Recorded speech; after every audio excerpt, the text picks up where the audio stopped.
We were discussing at this time on our Wonderful Day in the Lord broadcast the issue of what is heaven like. And the subject I'd like to address today is there a difference between the millennial kingdom and the eternal kingdom? I believe there's a serious difference, a major difference, and we find that in the book of Revelation, chapter 20, for example. It says in chapter 20 that he saw an angel that came down, verse 1, from heaven, having the key to the abyss and a great chain in his hand. And he laid hold of the dragon, the serpent of old, and the devil and Satan, and bound him for 1,000 years. Then as we go on down through this passage, all the way through verse 6, and actually verse 7, we see consistently mentioned that this kingdom will last for 1,000 years. In the Old Testament, there was a great deal of information, huge sections of Scripture, dealing with what the kingdom age would look like. There would be the restoration of the nation of Israel in the land. There would be the believers who were Gentiles joining them. There would be Jesus sitting on the throne of David. There would be longevity in which people would live for much, much longer than they live now. There would be prosperity. The farms could not hardly hold all the produce that was being produced. And on and on. It's a reversing of much of the effects of the curse on the planet. And that's the millennial kingdom. Only here in Revelation 20 does it tell us how long it lasts, which is 1,000 years, which is, of course, where we get our word millennium. So that's not a big issue unless you decide that there is no such thing as a millennium, and that the kingdom age is all those passages, all those sections in the book of Revelation, as well as the Old Testament, are to be spiritualized. And so then you get a blending of the millennial kingdom and the eternal kingdom that cannot be sustained if you read the Bible literally. Randy Alcorn has written quite a helpful book on heaven. It's very large. Then he wrote an abridged edition of that, and it's very good in many places. But Randy Alcorn, I'm not exactly sure of his understanding of eschatology, but he makes some serious errors in applying the millennial passages to the kingdom age passage, the eternal kingdom passage time.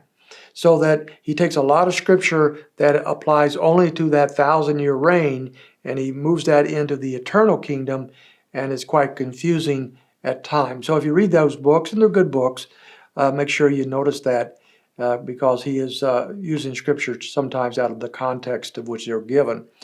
And what that does to us is it tells us that there's some things that are not necessarily true. The kingdom age, the millennial kingdom age, is a physical kingdom. It'll be on earth. People will be born, they will live, they will die, some will sin, some the Lord will judge. It has a duration of time. It's 1,000 years, and when those years are up, that kingdom ceases to exist and rolls over into now the eternal kingdom as the Lord sets up his eternal kingdom. The eternal kingdom then is described over in chapter 21 of Revelation, and it says about that in verse 4, he will wipe away every tear from their eyes. There will no longer be any death, there will no longer be any mourning or crying or pain. The first things have passed away. Behold, he who sits on the throne says, behold, I am making all things new. So the eternal kingdom is very different. There's no death there. There's no crying. There's no mourning. There's no sadness. There's no heartache. Those things have passed away. And a new era has begun. It's an era in which the Lord is reigning among us forever and ever, and all things are new. So it's a very different world. And concerning time, we're not certain about that as well. The Lord is not a being of time. He invented time when he created the universe. So he sets outside of time in ways perhaps that we cannot comprehend. In the eternal kingdom, will there be time?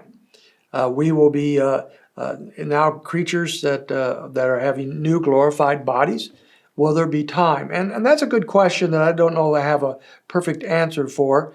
But I think we will be creatures of time. God created us physical, and he created us beings of time. And so I think there will be the register of time throughout the eternal state.